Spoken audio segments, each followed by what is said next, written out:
علت به وجود اومدن پروستات و چند راهکار برای برطرف کردنش. درود به همه دوستان و عزیزان، امیدوارم حال دلاتون خوب باشه. اول ویدیو و برای اولین بار میخوام بهتون یه حرف دلی رو بزنم. خیلی ها ویدیو رو نگاه میکنید، لایک هم نمیکنید، کامنت هم نمیذارید، حداقل لایک رو انجام بدید. عرض به حضورتون در بحث پروستات دوستان، پروستات غده‌ای هست در مردان. این غده پروستات در سن 50 سالگی حجم اندازش نهایتا اندازه یک گردو بشه. بزرگتر شدنش خطرناکه، منجر به خارج شدن ادرار به صورتهای دردناک میشه یا اصلا ادرار خارج نمیشه. کار این غده چیه دوستان؟ اسپرم های حیاتی رو نگه میداره، جاش هم مابین مثانه و مجرای ادراره که حالا اگه این غده پروستات بزرگتر بشه مجرای ادرار رو تنگ میکنه به اصطلاح و ادرار نمیتونه خارج بشه. بعضی از افراد هم موجب بی اختیاری ادرار یا تکرر ادرار یا چک و چک کردن ادرار میشن. حالا میخوام بهتون بگیم که چیکار کنیم اینا برطرف بشه. یه عضوهایی در بدن هستن مثل آپانتیس، مثل پروستات، مثل کیسه صفرا که حالا مثلا کیسه صفرا سنگ تولید میکنه، یا مثلا پروستات همینجوری قدش بزرگ میشه، یا مثلا آپانتیس که آشغالای بدن رو مثلا موی ناخونی اونا رو توش جمع میکنه. اینا پس توی بدن ما واجبه که باشه. اگه بد میشد اصلا خداوند مهربان اینا رو در بدن خلق نمیکرد. ما باید اینا رو نگهداری و حفظ کنیم و سالم نگهشون داریم تا آخر عمرمون. اینا به دردمون میخوره، نه اینکه یه مشکلی افتاد بریم در بیاریم بگیم این دیگه به درد نمیخوره. راه حلی هم نداره، راه حل های خیلی ساده ای داره. مهمترینش در بدن ما انسان ها گرم نگه داشتن بدنمونه با مصرف خوراک های طبع‌گرم و پرهیز از سردینه ها.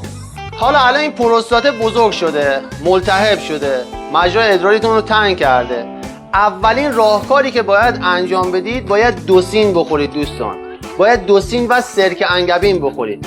تو جیباتون باید همیشه تخم کدو باشه. تخم کدو بشینید بچکونید بخورید. تخم کدو پروتئین بالایی داره، اسید آمینه های بالایی داره که میتونه این ملتهب شدن پروستات رو برطرف کنه. کسایی که پروستات دارن باید دمنوش تخم گشنیز داشته مصرف کنن، یا دمنوش خود گشنیز یا تخم گشنیز رو پود کنن بریزن روی زبونشون بخورن. حالا یه ترکیب بهتون آموزش میدم، خودتون توی خونه هاتون درست کنید، طبق همین روشی که بهتون میگم جلو برید. میوه درخت سرو میخواد، جوز هندی میخواد، میخک میخواد، تخم گشنیز میخواد. اینا رو به مقدار مساوی از هم آسیاب کنید، مخلوط کنید، با عسل خمیر کنید. یه قاشق مربا خوریشو شب موقع خوابیدن بخورید، یه قاشق مربا خوریشو صبح که از خواب پا میشید بخورید. 4 ماه رعایت به این موارد داشته باشید، برطرف میشه. الان نگاه، این داروش هم ما آماده اینجا داریم. همینه، ترکیبش هم همینی که بهتون گفتم، چیزی زیاد سختی نیست. گرده گلی که توی پست‌های قبل بهتون معرفی کردم، گرده گل به پای زنبور عسل میچسبه، باعث میشه این پروستات رو بخوابونه، چون حجم پروتئینش فوق‌العاده بالاست، انرژی بدنتون رو میبره بالا، اسپرم سازی هم داره، بنیتون هم قوی میکنه، سر حالتون هم میکنه. این گرمین ها رو بیشتر مصرف کنید، چیزایی که پروتئین طبیعی گیاهی داره بیشتر مصرف کنید. پروستات ملتهب که شده برطرف میشه. کسایی که پروستاتشون خدای نکرده بدخیم شده، یه پوست خیلی قبل‌ترا گذاشته بودن، باید برید اون رو نگاه کنید، درست کنید، برطرف میشه. زیاد سختم نگیرید. افرادی هم که پروستات شدید دارن تو جیباشون همیشه کشمش بریزن، مخصوصا کشمش قرمز، هسته دارم باشه، بجوید قورت بدید و تخم کدو تو جیبتون همیشه بریزید بخورید. این دوتا رو همیشه تو جیباتون بریزید.